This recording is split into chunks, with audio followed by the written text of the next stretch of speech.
You who are mortal try to define the perimeters of immortality. You're telling God what is possible and what is not possible based on your intelligence, your expertise, and your experience. And when you do that, you put limits on the Lord. Come on here, somebody. God can take a black cow or a brown cow, have them eat green grass, and produce white milk. You can't say what God can't do. God can take a whole universe, balance it in one hand while wiping my tears with the other hand. You can't say what God can't do.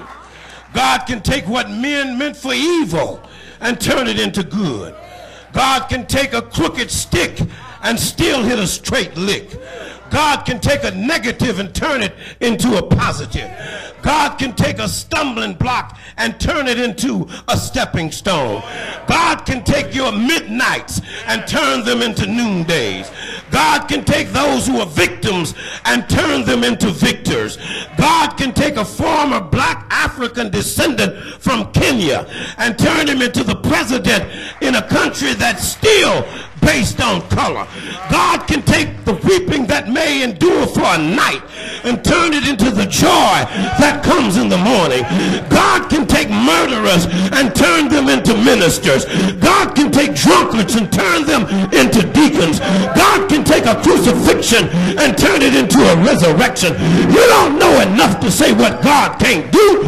You are limited trying to put limits on God.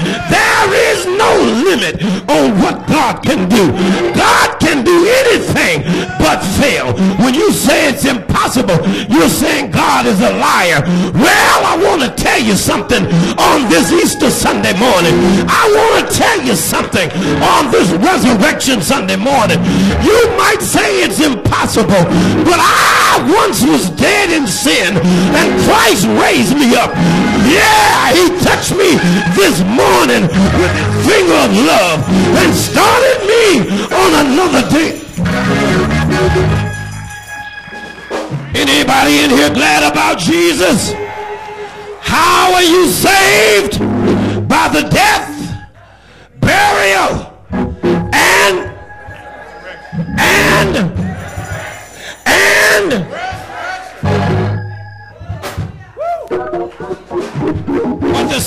what does baptism symbolize?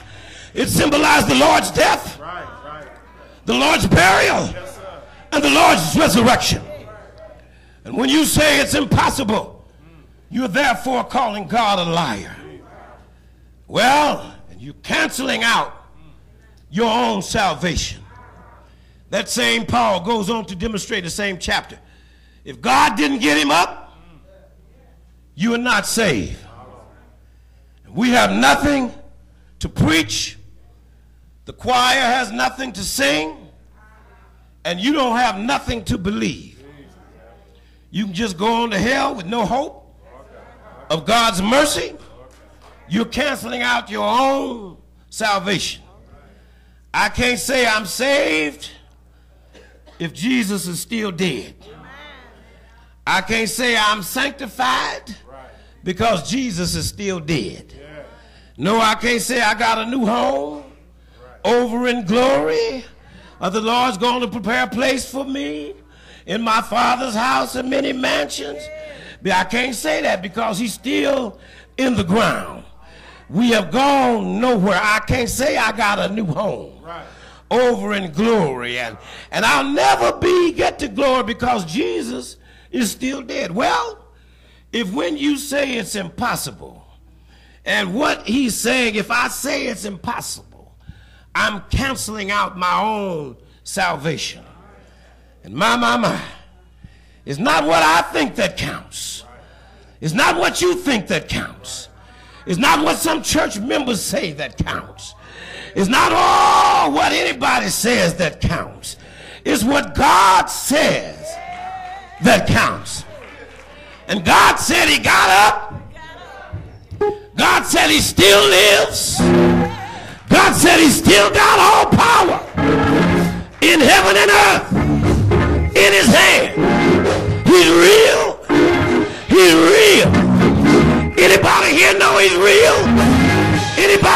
need touch this morning? Anybody here know him for yourself? Anybody here can say thank you for how you kept me? Thank you for how you brought me. Thank you, Lord. Anybody here know him for yourself? Tell your neighbor, I know him for myself. Is he all right? Is he all right? I know him as a way maker. I know him as a heart fixer. I know him as a mind regulator. I know him as a healer. Everybody stand on your feet. Everybody stand on your feet.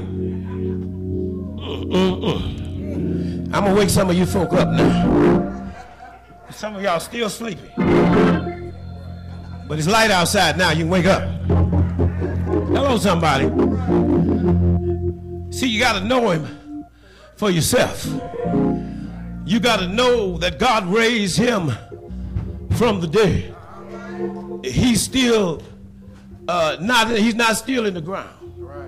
But he got up. And we celebrate this. This is what defines me as a Christian. That he got up. He got up and he is alive. Somebody said he lives. You ask me how?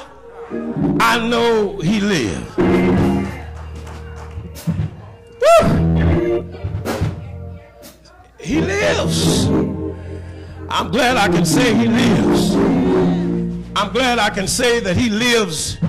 And not only did he get up, but he has demonstrated to me in my life that he not only lives, but he's a way maker. He not only lives, but he's a heart fixer. He not only lives, but he's a body healer. Anybody in here he ever healed? Anybody in here he ever delivered?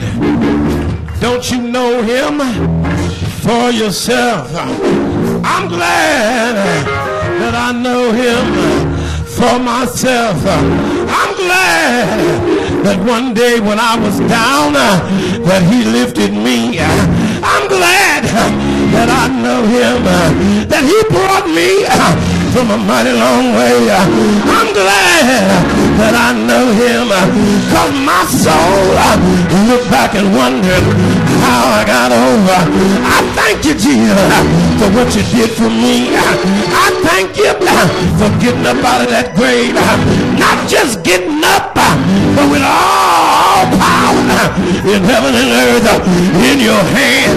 You've been so good that I know you for myself. Yeah, yeah, yeah, yeah, yeah. He's all right.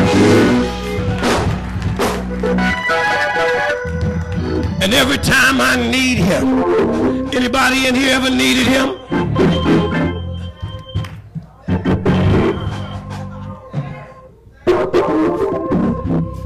I heard him say, long before he got to the cross, long before he got up out of the grave, I heard David say, let everything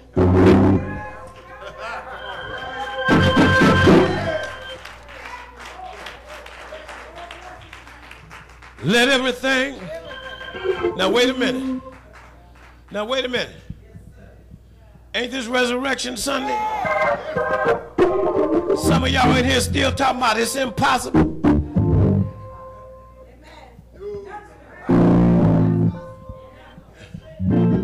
Wait a minute. Wait a minute, there's some contradictions in here. David said before he got up out of the grave, 3,000 years before he was born, because of the love that David had for God, and because of what God had done for him, David said, let everything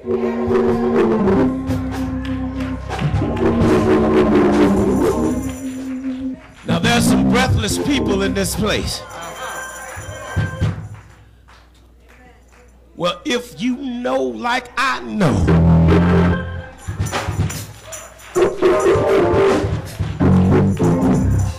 How many of y'all just glad to be here this morning? How many of y'all been through something this week? And the Lord blessed you to be able to be here this morning?